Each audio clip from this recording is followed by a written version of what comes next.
Make no mistakes, we are in a cyber war. And the panelists are Rohit Rane, Chief Information Security Officer, HDFC Pension. A big round of applause, everybody, please. Welcome, sir. Vijay Kumar Verma, Senior Vice President and Head Cybersecurity Engineering, Geo Platforms Limited. Welcome, sir. Hiren Pandya, Chief Information Security Officer, Reliance Nippon Life Insurance. Welcome, sir. And the moderator for this session will be Abhishek Das, Director, Technology Risk, EY. Welcome, sir. Good afternoon, everyone, and thanks for making your Friday afternoons a little bit more productive with us. And we'll just wait for another 1 minute, allowing people to get back after their break. Just bear with us, please.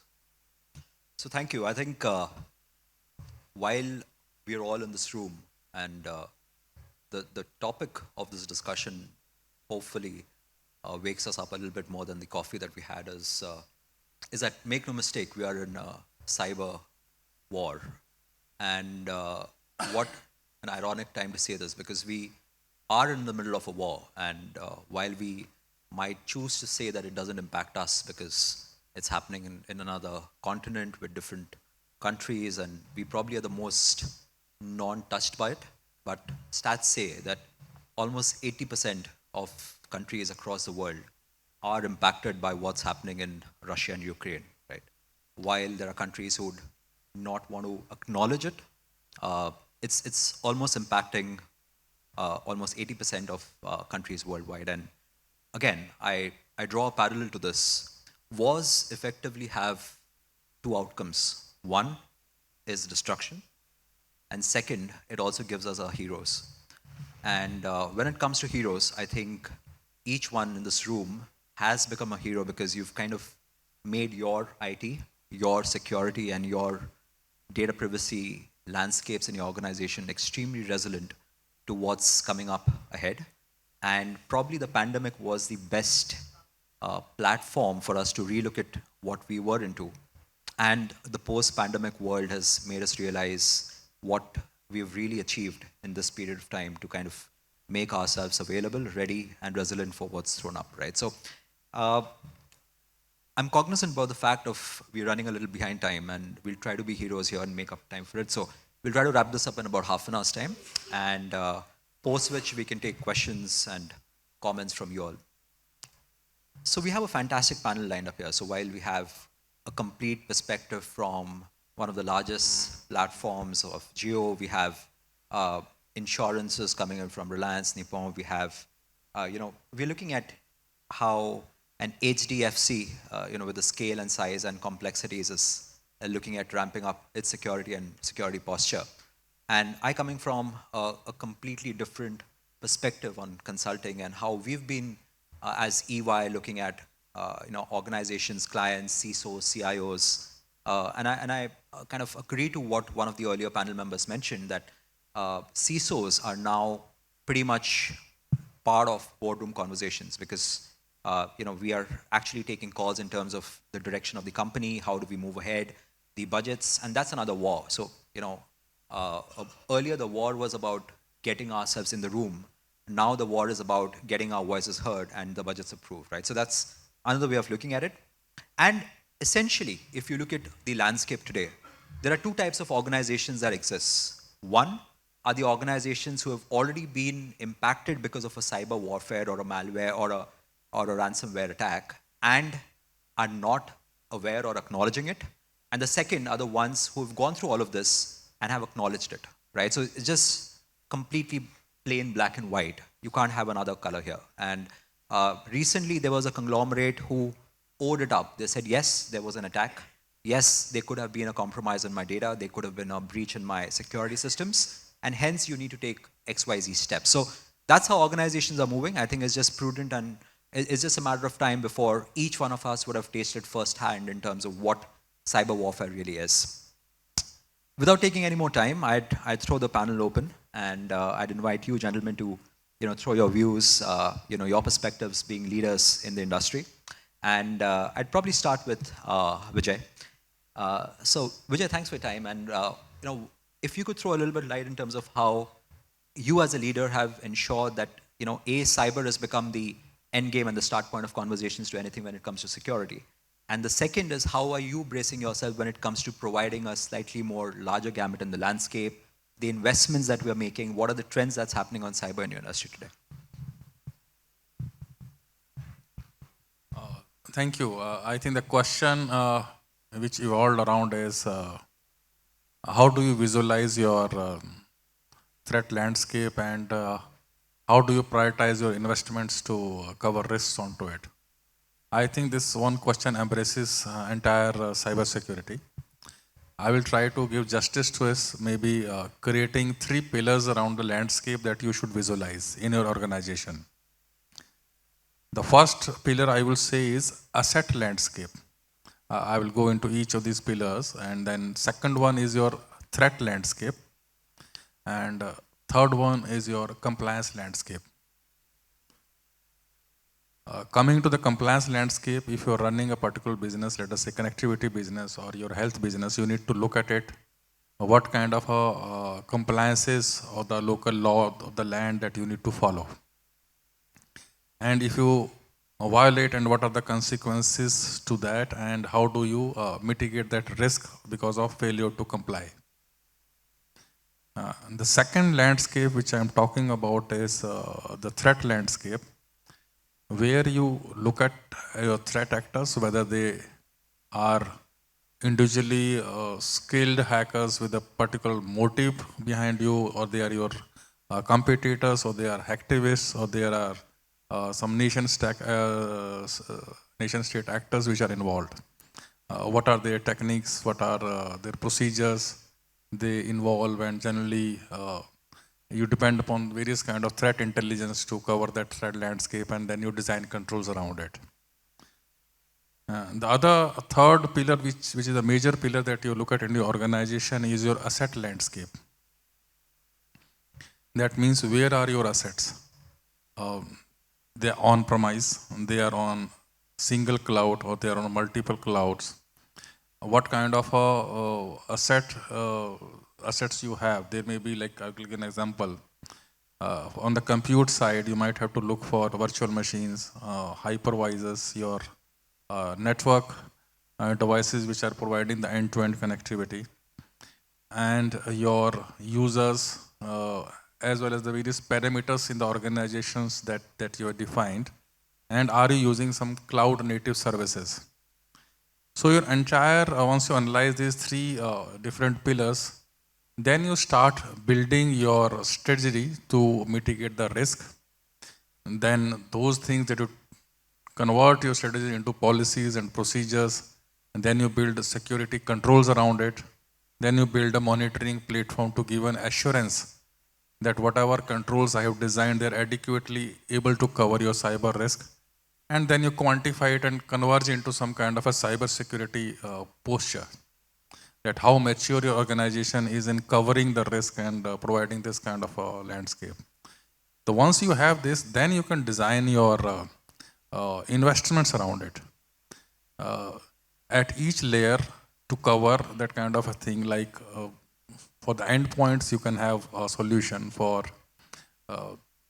monitoring and automatic remediations, you can have a solution around it.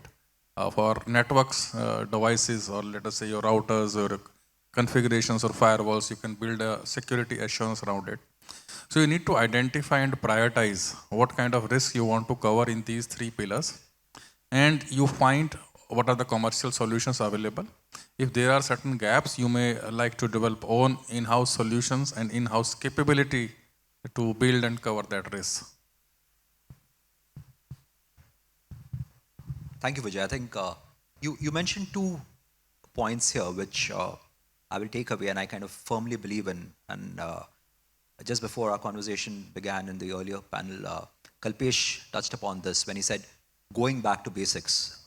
There is no better way to understand how resilient our securities are eventually going to be till the time we really relook and reimagine the frameworks, the policies, the controls, the processes on which these are based. Because while we keep adding layers of cybersecurity and IT risk and IT assurance and controls, etc., on top of it, unless the framework or the foundation is really strong, I think any digital investments that we make are only half baked, because that's where your vulnerabilities, your open ends, your threats, or your areas of intrusion and incidents really happen, right? So picking that point, I'm just throwing this open to Hiren. And Hiren, while there are emerging areas on cyber, right? How are you as a leader looking at making your framework specific to cyber incidents and cyber warfare more tightly knit and ensuring that, so this is like a, it cannot be completely controlled. However, there could be a little bit more method to madness or order to chaos, right? So what's your view on this? That's a tricky part. But what I can say is basically with the start what you said, COVID was a classic example. We all had our strategies and things in place as far as cyber risk is concerned. But what we were caught was out of the blue. We never envisaged a scenario where we had to move assets outside the organization. And I believe we all have faced this, and I believe to some extent we all complied to all the risks. We accepted certain risks, and we became a business enabler in a crisis situation. So InfoSec has a key role to play with business to enable them and not come as a showstopper or in that sense. So what we can do is, again resonate what you said earlier from Kalpesh's point, that basics. We can do anything, but we won't do away with patching. So patching again remains one basic thing which we always need to do, and we have to be on top of it. Now, secondly, what we need to do is focus around data and be more data centric towards security, because all the attacks and everything come in line to data. So we need to know that how we are going to ensure that we protect the data. In that sense, there are many different thought processes where we start with. We generally, what we do is we trust and we verify and then provide accesses. So now we have to do away from that, and we say, I don't trust anybody, but you have to verify. Then comes the point is specific time-bound and activity-based accesses. Yeah, it's easier said than done, but yes, we need to look at those aspects, because we need to verify each and every request coming to us, getting into the organization, and we also need to ensure that that is how we are protecting our assets and the data accordingly. Coming back now to cyber warfare, I think there is hardly any difference between cyber threat and cyber warfare or cyber risk, because when we say cyber threat or a risk, we pertain or we look, our focus is from an organizational standpoint. But when it comes to cyber warfare, it is more at a national level. And again, if you see, the goals are pretty much the same: sabotage, espionage, destabilization. And the same thing what happens in a cyber risk or cyber threat activities or attacks are, basically again, the goals are to get data, disrupt services, and do everything. So when each organization complies to the requirements and we fulfill our frameworks, we inadvertently are part of the cyber warfare, where we can also contribute. Individual organizations can come together, and we all can contribute to ensure that that cyber warfare strategies are, as an industry, can be made common, and we all can build our frameworks around it to ensure that we comply, and cyber warfare in a way can be mitigated in a jointly fashion, and it cannot be addressed in an independent way. Sure, thanks. I think one key takeaway from what you mentioned, Hiren, is about us having, being ready for something which is the unknown, and second is also acknowledging the fact that the unknown was already there long back. It's just that we did not realize that it was already there, right? I think that's essentially the change in mindset plus the acceptance to adaptability of something which is new. I think that's pretty much how mindsets of CISOs are changing, where it's not only about doing a VAPT in a year and showing our organizations this is the risk and this is the vulnerability. I think it's moved to being extremely proactive. It's about having those conversations with the CEO that this is the quantifiable and the qualifiable risks that we are sitting on, and just not a 3-page report on a VAPT, which is your red, greens, and yellows, right? So earlier it was like cybersecurity is a CISO's job. It's his headache. I think the pandemic brought us and the business together. So I think the one good way is, to involve business into our frameworks and make them part of the learnings, what they need to consciously take calls and accept what risks are and what we are going to say to them. So maybe that building that bridge or the gap can help us in building our frameworks more stronger along with business. Absolutely. And I think, again, just taking the other side of the table, businesses as well have become extremely cyber aware and cyber mature. So if I just rewind to about 10 years back, a CEO of even a mid-scale or a mom and pop or a large enterprise would probably say, I have a CISO, or even for that matter, I have a CTO back then, and he looks after security for us. Or I have an antivirus, I have a patch, I have a load balancer, firewall, and I've outsourced a bit to a big name and I'm secure. But today, one of the changes that I as a consultant have been having when I go and speak to them is each of them pretty much know the terms, pretty much know what a breach is. They know what data privacy is. They have questions, very intelligent questions about what is the threat that I'm sitting on? How do I respond to an incident? So those are the questions that are really coming from CEOs as well. So I think there is a lot of more amalgamation in terms of the thought. And that's where I'll come to Rohit to understand from you. While we are speaking of protecting our organizations, right? So it's extremely important to have a great policy, a process, great systems, a fantastic team, a business buy-in. Everything is, a fairy tale for our organization. But the way our businesses are working now, there are so much touch points that we have with our third parties, our suppliers, our distributors, our dealers, our contract jobs. Moonlighting has been a concept which is in the news. So many people having access to different systems, and especially work from home has just thrown open the entire IT landscape. So how do you as a leader look at protecting yourselves when it comes to third-party risk, vendors, the suppliers, the product manufacturers, etc., who are touching with your landscapes, your systems, and have a two-way communication, two-way data transfer that's happening? Thanks, and good afternoon, everyone. Firstly, I would say that I'll echo the thoughts my co-panelists have shared over here. We need to have those 3 pillars. We need to have the frameworks in place. We need to have that compliance also. What I also want to add over here is, once you have developed that baseline, how are you going to sustain that? And that's where the key is to your supply chain management risk. Because we'll have all the policy procedures in place. We would be a matured organization in terms of adopting security.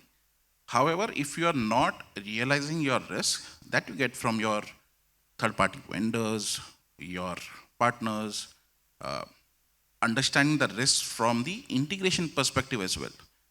How is your technology landscape connected to your partner's technology landscape? What kind of access they are getting? What are the crown jewels are getting exposed to this? Your B2B, your B2C, all those connectivity come to picture. And you will find majorly over here is one important aspect, which in a third-party connectivity or a B2B or a B2C setup, you'll find that there are a lot of APIs that are involved over here. And all this connectivity to your third parties primarily are through either some data pull or data push. And that's the trickiest part, because you will find policies governing all the aspects of a security, but a concept called as API governance. You will find this is lacking a lot. If you look at today's era, the supply chain management risk that we are facing is primarily the different type of attacks emanating at our partners' ecosystem and eliminating into our network or intruding into our network through the channel. Now, these are trusted channels which we have built in, right? There are specific ports that we have opened up, and the thought process is that, okay, it's gonna be an API call to this ports. But is it really, that's how it's working? Are we taking care about the OAPs, top 10 for the APIs? Are we really doing religiously the source code reviews of such APIs? Whenever there's any change in the system, are we really testing those changes to understand how has it changed my security posture? These are some of the key elements that we should look at, apart from what we have in our framework, right? I mean, our third-party risk management framework will always talk about classify your vendors, look at what category that comes into, what kind of data access do they get. Yes, but at the same time, how are we technologically integrated with each other? That's the element that usually gets missed out. Second part over here with respect to supply chain risk is, we also have, as per our frameworks, where we talk about conducting audits, right? And I'm sure most of us over here will have a third-party risk management framework where primarily there's a categorization. And then we have selected, okay, out of 10 vendors, 2 vendors for checklist-based assessment. 2 vendors probably, okay, it's not much risk, so we'll let go of those. 2 vendors are very critical for me. Why? There's a PII shared. So maybe once in a year, I'll go and audit. Now, what as a security professional or a CISOs in this room, what we need to look at is to actually realize or understand the risk involved over here. And then strategize upon how do you want to conduct such reviews. So while we are addressing the supply chain management risk through a framework, realizing the actual risk associated with each of our partners, looking that through a proper lens where we understand what is the impact if something goes wrong at a partner to you. And not with a conventional way of doing it, but you really have to think out of the box. And that's why the whole topic that we are discussing today with respect to cyber warfare, that's what I'll like to bring into this aspect is, do you really feel, are we at a cyber war? By show of hands, if anybody agree that yes, we are at a stage of war. How many agree? Very few. Okay, one more point I'd like to ask you, do you feel that it is because of the Russia-Ukraine conflict? Has that got anything to do with it? How many people agree? Okay, I have one person with his hand, yes. Okay, one more. I can give you examples where we can talk about colonial pipeline attacks. I can give you an example about 2015 hack by Russian hackers on the power grid of Ukraine. And how those things were done. Those were not a direct attack onto the entity. Major solar winds, another example, right? These were all supply chain management attacks. Kaseya, another example, a single agent, a DLL file was changed, right? And a third party of yours was using Kaseya, but through that, the entire risk and the lateral flow, and it emanated at your ecosystems. So when we do a third party risk assessment or the supply chain management risk assessment, it's very important to realize this. And trust me, the moment we have gone berserk with the digitalization, maybe the pandemic forced us to do it, it has opened up a gate which is much, much larger. And connecting back to the topic, my personal view in this, we are at a state of cyber war, regardless what's happening across the globe, because the more digitalization you'll have, more such cyber risk would be there in place. And we'll have to ensure that you're not only safeguarding yourself with all the frameworks, you're also ensuring that your partner ecosystem is also having similar controls and complementing your framework in that manner, and then try and address the risk from a supply chain management perspective. Thanks, Rohit. And I think you've pretty much echoed a sentiment that's predominant in this room. Is while you you can probably differentiate between a cyber warfare and you can talk about a cyber incident. An incident is a one-off where probably the realization has come in for that particular impact. But a warfare is a constant threat, if I may. And the third party risk which kind of evolves out of it is because that's really beyond your control.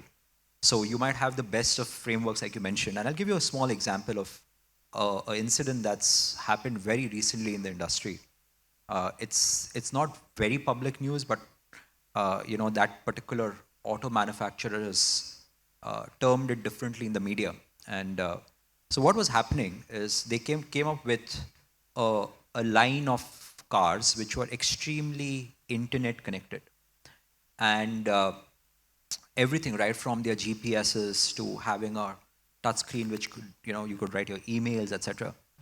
And there was an attack which really happened on the auto manufacturer's Bluetooth for their AV connections, wherein the hacker was trying to hack into each of those devices because they were linked to my Outlook and my systems, right? Even to my phone because of music, etc. I could actually enter the periphery of my organization through the AV system or the GPS systems of the car and try to hack in. And there was an incident where there was a recall saying there was some part failure, etc. But essentially what was being done by the auto manufacturer was to hardwire and ensure that that breach was safe, right? And this is common now. I mean, while you might have a different OEM and ancillary, a part which is manufacturing XYZ, we've also seen cyber threats happening at the most basic ground levels where the reception of a real estate company that we were recently pulled into, the receptionist or the security guard who sat there to make an entry, right? That particular gentleman's USB drive wasn't hardened. And as part of an attack, the incident really happened at the gate of the IT park, which was outside of the periphery of the company's so-called robust IT processes, right? And the breach happened there. They could enter the periphery and do a sort of a access breach. And the IT park was actually compromised. And every organization or office that was there in the IT park had to kind of relook at how they want to ensure access, because they not only had a IT sort of an entry for every visitor, they also had a book where you write your name, your Aadhaar. And as we as Indians, we love to share our Aadhaar card at the drop of a hat and give our PAN card details and our names and everything. But have we really asked the question that how is this register going to be discarded? Or do I have an access to tear or the opportunity to tear my data after I leave? No one really questions that, neither of us. And often we've seen these papers ending up at the chaiwala outside as spoons and katoris. So it's happened, and I think the threat is looming large. But going from the basics to something which is next gen, and maybe I'll pull in Vijay back here, is while as CISOs we've been taking a lot of steps and making a lot of investments of threats that we are aware of, how do we scale up and ask the right sort of questions or bring out the right sort of insights to our CEOs and boards to make them believe in the same threat, give us the approvals on the budgets, and make those investments when it comes to the emerging risks of the future, which probably resides on a document today, but none of our peers have seen it, and it makes it even more harder for the decisions to be made to sanction those budgets. So how do you see that evolving? When it comes to management and boards, your entire security strategy is based on risks.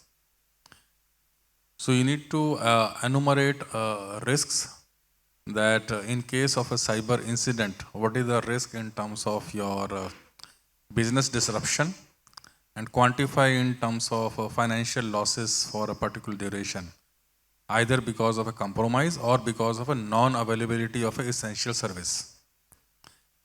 The second risk, which cannot be quantified, is a reputation risk.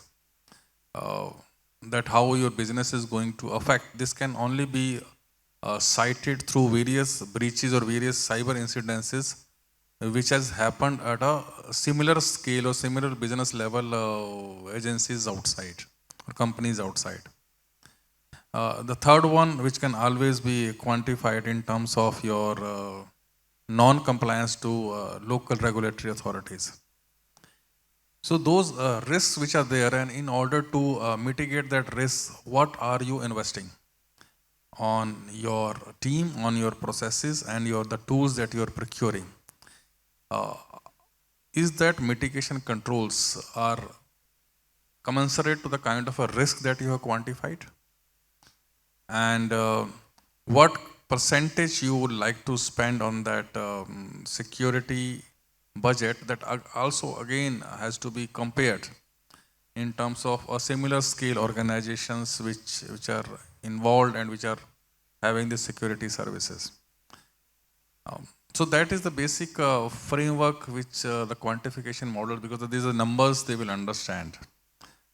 If you can present that kind of a dashboard and maturity metrics and a plan to implement to curb that kind of a risk. Another quantifiable parameter is that if you don't have these security controls, is there any increase in your cyber insurance premium, or will it come down after implementing of those controls?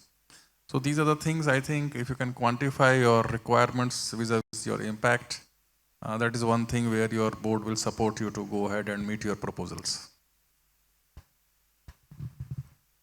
Thank you, and I hope the board thinks alike on a couple of those areas, because again, one of the underlying themes that's come in after things have gone back to normal, and I just heard a gentleman discuss with you, Rohit, for a long time about how the markets, stabilized and the dollar rates went a little more sensible, and then there is a underlying threat of recession. So how do you you guys were having that chat there, and I just picked up a theme there where a lot of CIOs and CISOs are actually speaking about cost optimization.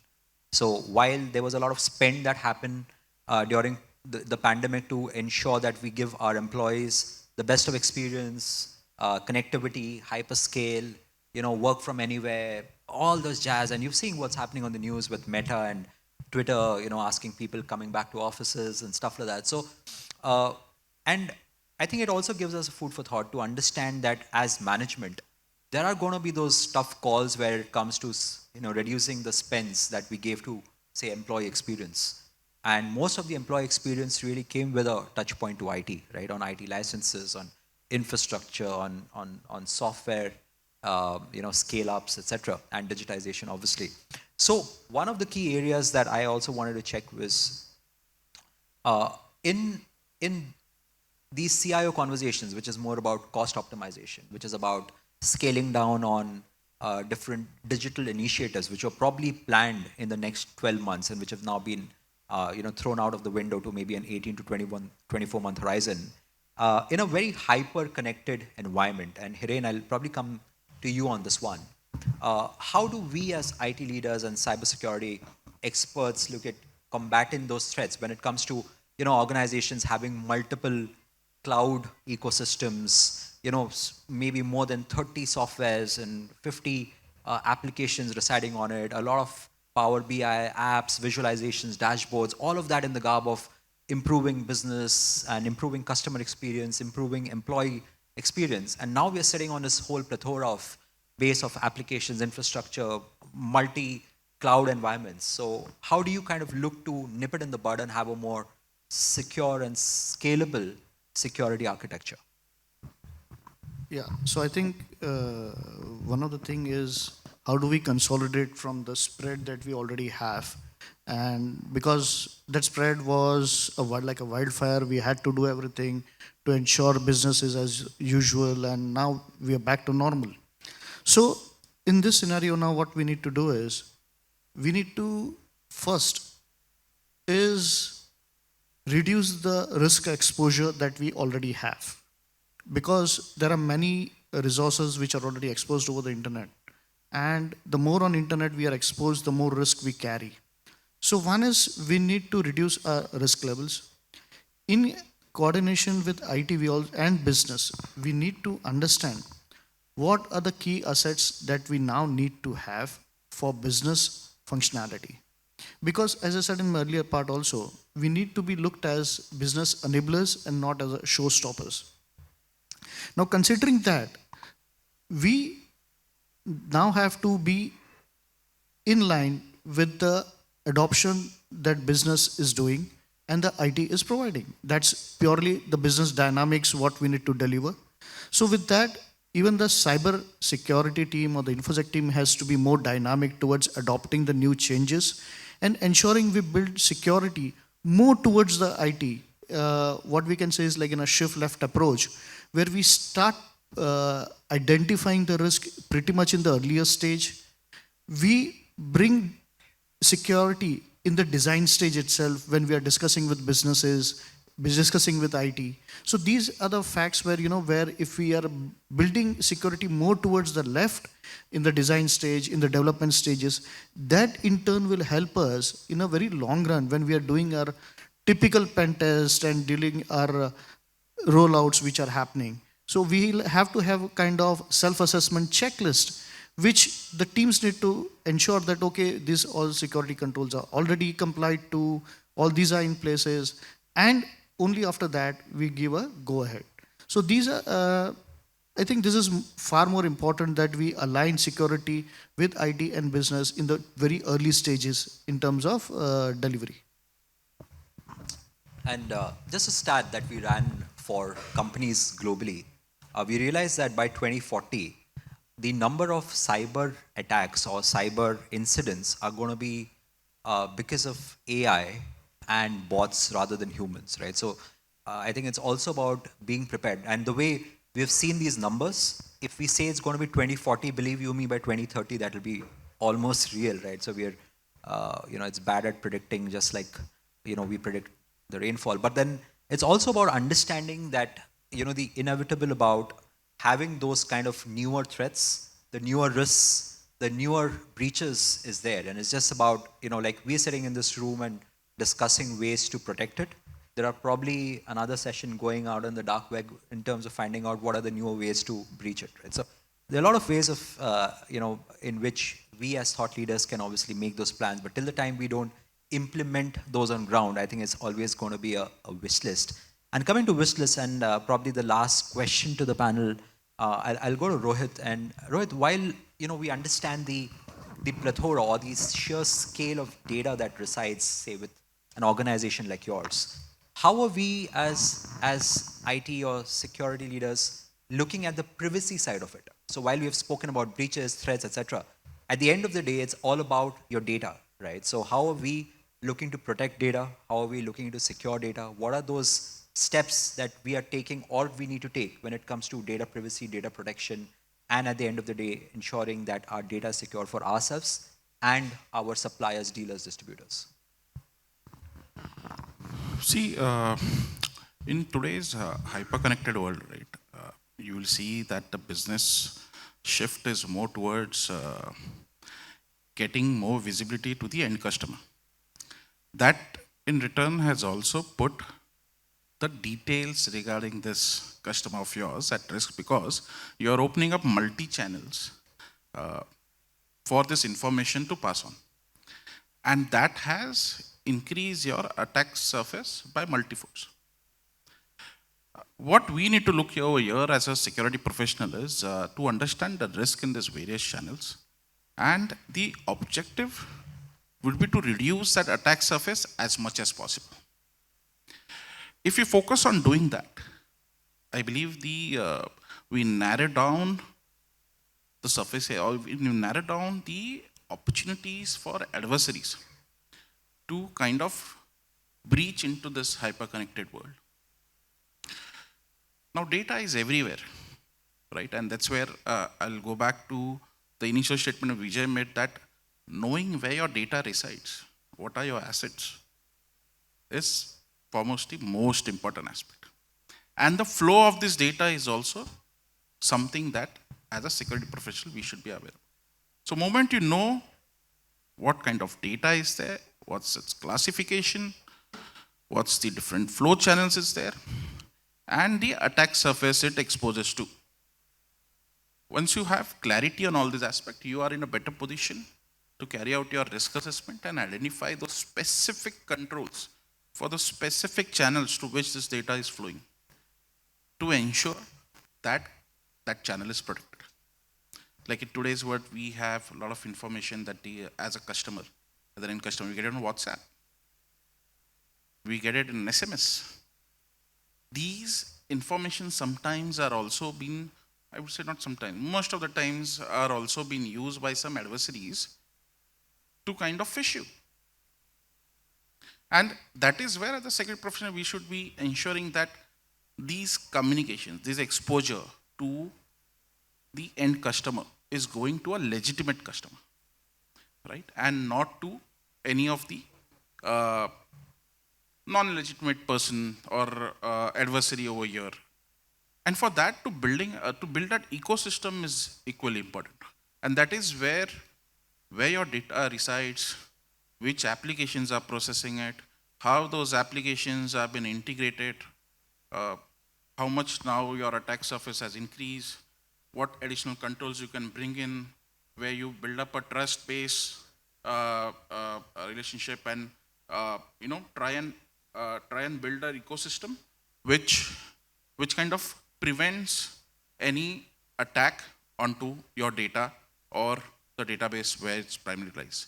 So the focus should be more on reducing the attack surface, and it's going to be very customized and organization specific and case to case. But I think in today's hyper-connected world, relying on frameworks like a SASE framework, or what currently we are calling as an SSE, plays a very vital role to address the risk to the data from an external threat as well as from an internal threat. So this is what my views is in terms of first identifying the data and then I the think approach this towards protect. pretty much echoes what's happening in the industry. So while I was coming to the venue, I would have seen about 7 to 8 billboards and hoardings across Bandra. And they just had, it was a WhatsApp promotion. And in every message, it was not about the new features of WhatsApp. It was not about the new stickers or the font or the emojis, which was one of the biggest releases that WhatsApp would do. It was only about security. It was only about data privacy. It was only about how well encrypted WhatsApp is. It's only about how confident, WhatsApp would be in handling your data. And that's become a theme. I mean, the other day, someone that I know downloaded a game on iOS, and the first thing popped up, on the game was, we are ISO 27001, we are PCI DSS compliant because of payment gateways, etc. And I think, even 3 years back, when someone would have a game downloaded, that would be the least of their concerns, right? So that's how the mindsets have changed. That's how users and developers have changed in terms of understanding what are those most critical parameters before someone really engages with either our businesses, our platforms, our applications, or our organizations, right? Thank you, gentlemen. I think we are bang on time, so well done for that. And this was really, really helpful. I think we touched multiple facets of it, right from data privacy to security to breaching and unbreaching, learning and unlearning. And we'd make use of this time. So we had about 4 minutes here. So if anyone's have, on the audience has a questions, please feel free. Yes.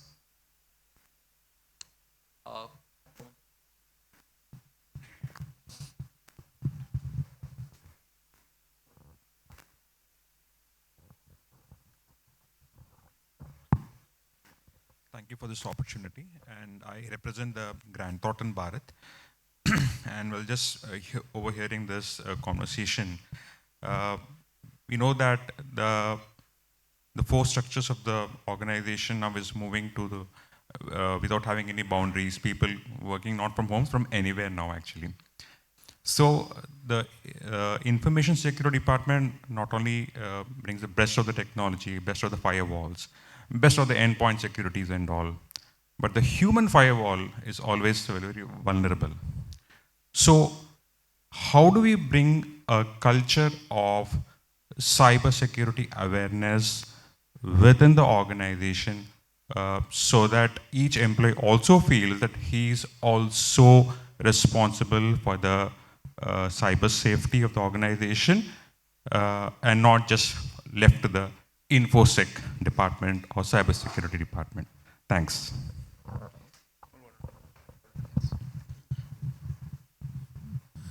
Like you have said that we have gone into work from home culture.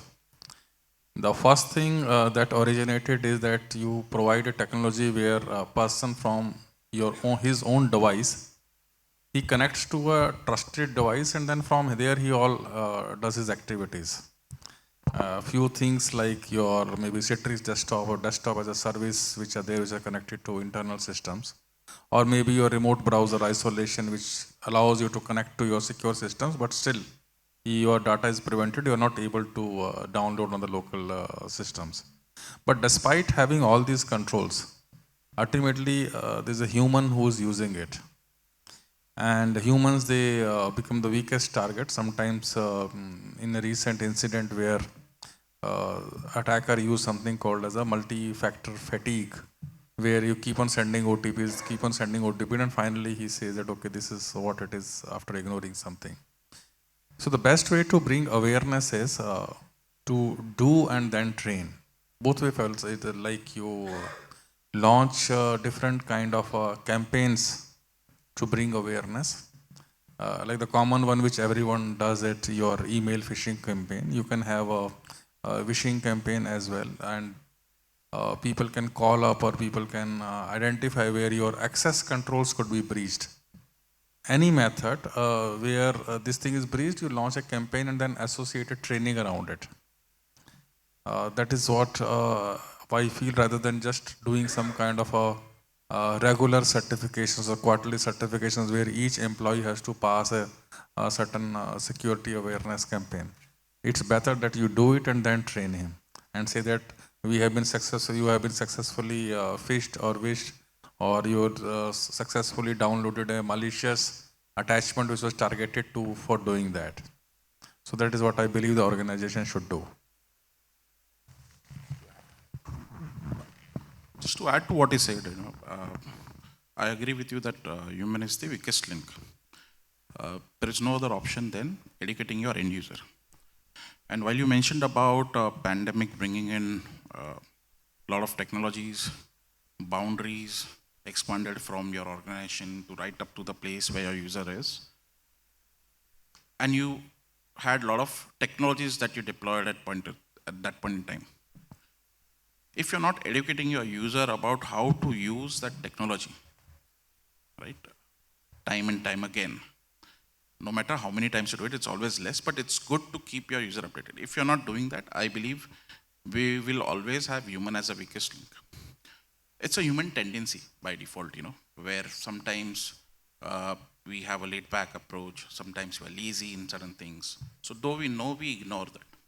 But how do you keep them on top of their toes? Having them engaged in all your security initiatives. Your training strategy should be about all quizzes, all games, making them as the ambassadors of your security program. I believe, when I was on the other side of the table, when I was in a consultancy, this is what I should tell to all my clients, that run this as a marketing campaign internally, as an internal marketing campaign. How you'll advertise your product, advertise your policy, advertise your technology, advertise what users need to do, need not do. Right? Appreciate the users who follow the policies to a T and who understand what they are supposed to do and do not do. Right? Appreciate them. Make them your ambassadors of your security program. And you'll slowly see the shift in that approach, that where human is the weakest link. You'll also find that same humans are also the ones who will give you visibility into a lot of threats that are lying, because they will be the one who will be reporting it very proactively. So I believe that's the approach, in addition to what Vijay said. Of course, having them engaged, getting them involved, and making them the ambassadors of your security program.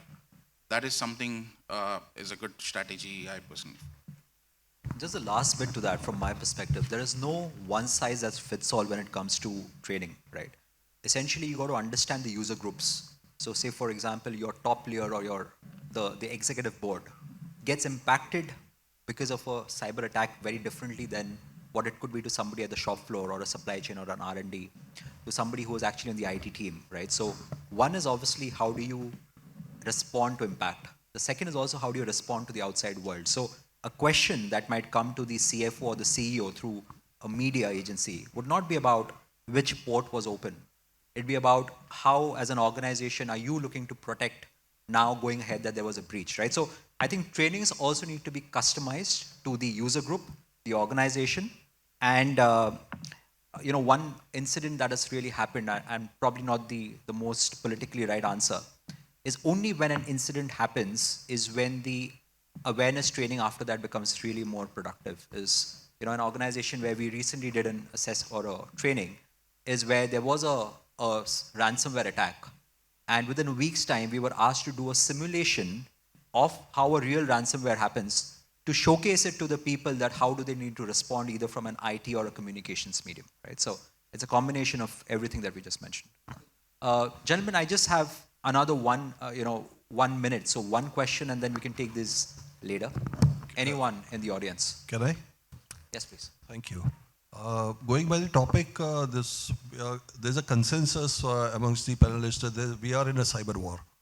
Now, I take this opportunity to ask to each one of you as to how you look upon the general insurance policies that are available to secure the businesses, and how do you, connect with your CEOs and the business leaders to get these policies. So what are these policies that you look upon?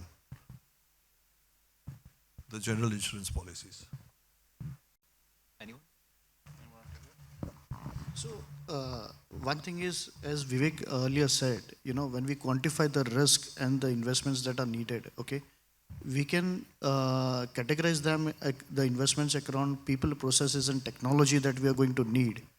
And after that, the residual risk which is going to be there. We quantify that and put it in front of the management to say that this is the risk that needs to be accepted, and in case of an eventuality, what is the kind of impact and what would be the quantification of that. Now, that is one way of putting it in front of the senior management to get into the cyber insurance policy.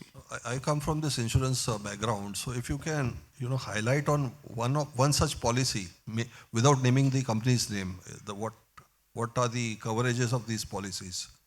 So that will give me an idea about how the thoughts in the boardroom. So that will again be back to the kind of business you are doing, the kind of exposures you have, the kind of risk that you are accepting, and what supports you will be needing in terms of covering that risk. So there are many players in the industry, but buying the right mix is something that you need to find the equation from your own business and the risk acceptance.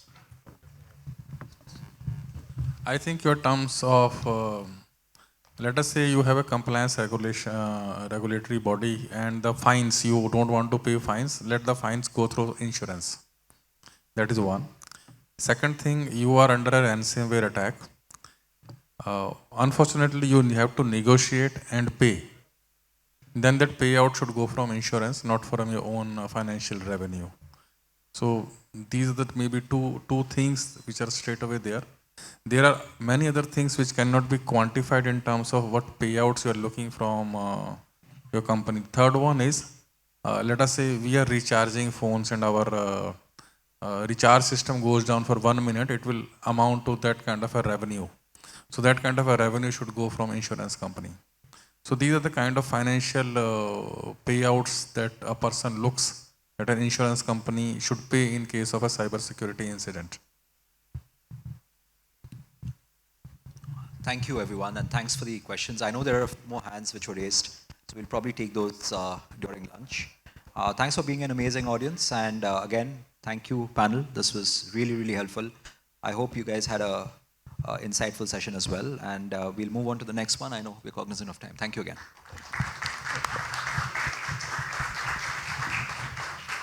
Indeed, we are in a cyber war and there is no scope of making any mistakes. Thank you, panelists, for sharing an in-depth knowledge in this session. Now I would request Manoj Nayak, Chief Information Security Officer, SBI Life Insurance, to join us at the stage and please present the memento. A round of applause, please, everyone.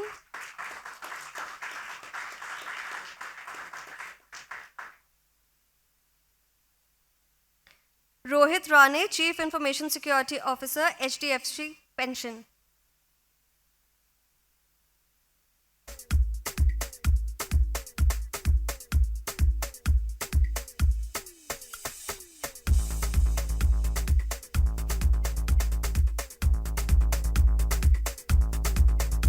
your hands together, please. Congratulations, sir.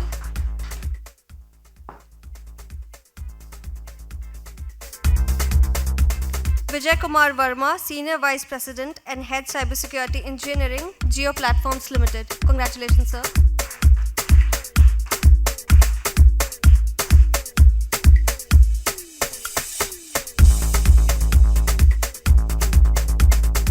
Mr. Hiren Pandya, Chief Information Security Officer, Reliance Nippon Life Insurance. Congratulations, sir.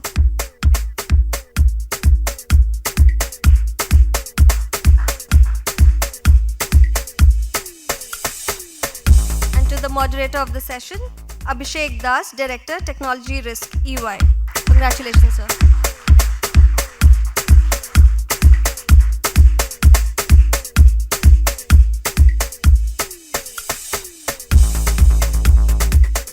Thank you, everyone. Please have a group photo.